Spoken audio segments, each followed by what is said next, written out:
রাধে রাধে বন্ধুগণ, সমগ্র শ্রীমদ্ ভগবদ্ গীতা শুনতে সঙ্গে থাকুন। আজ শ্রীমদ্ ভগবদ্ গীতার কর্মযোগ শ্লোক ৮ এবং ৯। শ্লোক ৮। নিয়তং কুরু কর্ম তং কর্ম যশো হ্যাকর্মণ শরীরযাত্রাপি চতে ন প্রসিদ্ধত কর্মণ। অর্থাৎ তুমি শাস্ত্রোক্ত কর্মের অনুষ্ঠান করো, কেননা কর্মত্যাগ থেকে কর্মের অনুষ্ঠান শ্রেয়। কর্ম না করে কেউই দেহযাত্রাও নির্বাহ করতে পারে না। এর তাৎপর্য, অনেক ভণ্ড সাধু আছে যারা জনসমক্ষে প্রচার করে বেড়ায় যে তারা অত্যন্ত উচ্চ বংশজাত এবং কর্মজীবনেও তারা অনেক সাফল্য লাভ করেছে, কিন্তু তা সত্ত্বেও আধ্যাত্মিক উন্নতি সাধনের জন্য তারা সব কিছু ত্যাগ করেছে। ভগবান শ্রীকৃষ্ণ অর্জুনকে এই রকম ভণ্ড সাধু হতে নিষেধ করেছিলেন। পক্ষান্তরে তিনি তাকে শাস্ত্র নির্ধারিত ক্ষত্রিয় ধর্ম পালন করতে উপদেশ দিয়েছিলেন। অর্জুন ছিলেন গৃহস্থ ও সেনাপতি, তাই শাস্ত্র নির্ধারিত গৃহস্থ ক্ষত্রিয়ের ধর্ম পালন করাই ছিল তার কর্তব্য। এই ধর্ম পালন করার ফলে জড়বন্ধনে আবদ্ধ মানুষের হৃদয় পবিত্র হয় এবং ফলে সে জড় কলুষ থেকে মুক্ত হয়।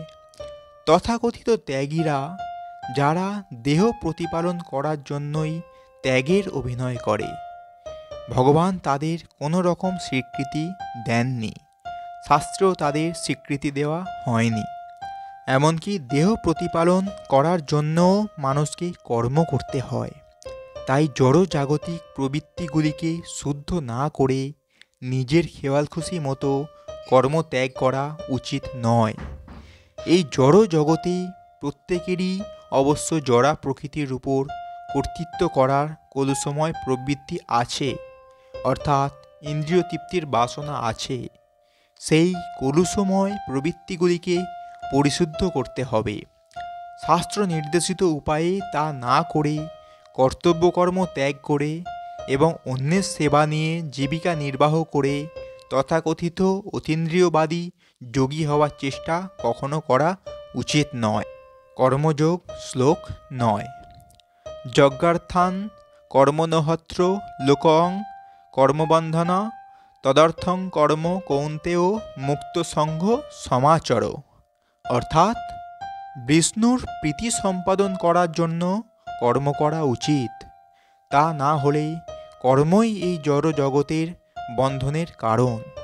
তাই হে কৌন্তেয়, ভগবানের সমষ্টি বিধানের জন্য কেবল তুমি তোমার কর্তব্যকর্ম অনুষ্ঠান করো এবং এভাবে তুমি সর্বদাই বন্ধন থেকে মুক্ত হতে পারবে।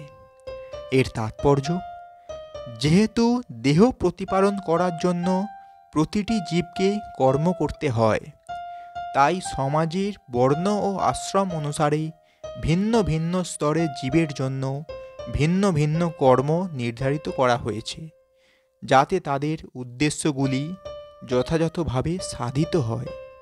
যজ্ঞ বলতে ভগবান শ্রীবিষ্ণু অথবা যজ্ঞানুষ্ঠানকে বোঝায়, তাই তাকে প্রীতি করার জন্যই সমস্ত যজ্ঞের অনুষ্ঠান করা হয়। বেদে বলা হয়েছে যজ্ঞ ন বিষ্ণু।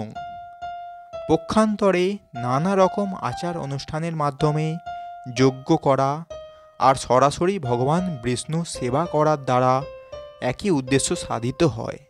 সুতরাং কৃষ্ণ ভাবনামৃত হচ্ছে যজ্ঞানুষ্ঠান, কেননা এই শ্লোকে তা প্রতিপন্ন হয়েছে।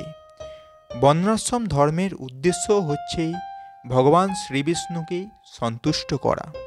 বর্ণাশ্রম চারবতা পুরুষেন পর পুমাম বিষ্ণু রারাধ্যাতে। অর্থাৎ তাই বিষ্ণুকে সন্তুষ্ট করার জন্যই কেবল কর্ম করা উচিত।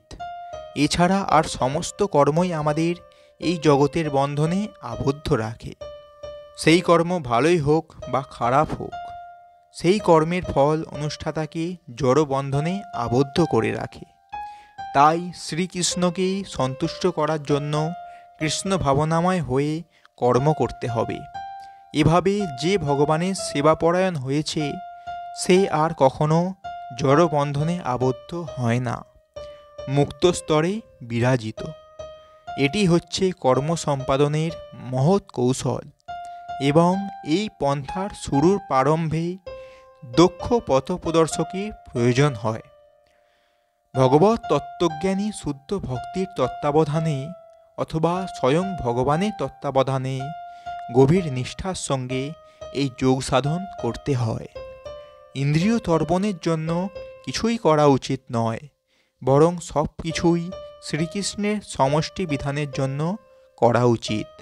এভাবেই অনুশীলনের ফলে শুধু যে কর্মফলের বন্ধন থেকেই মুক্ত হওয়া যায় তাই নয়, তাছাড়া ভগবানের অপ্রাকৃত প্রেম ভক্তির স্তরে ক্রমশ উন্নীত হওয়া যায়, যার ফলে তার সচ্চিদানন্দময় পরম ধামে উপনীত হওয়া সম্ভব হয়। তো বন্ধুগণ, এটাই ছিল শ্রীমদ্ ভগবদ্ গীতার কর্মযোগের শ্লোক 8 এবং 9। এই রকম সম্পূর্ণ ভগবদ্ গীতা শুনতে আমাদের সঙ্গে থাকুন এবং আমাদের এই চ্যানেলটি সাবস্ক্রাইব করুন। রাধে রাধে।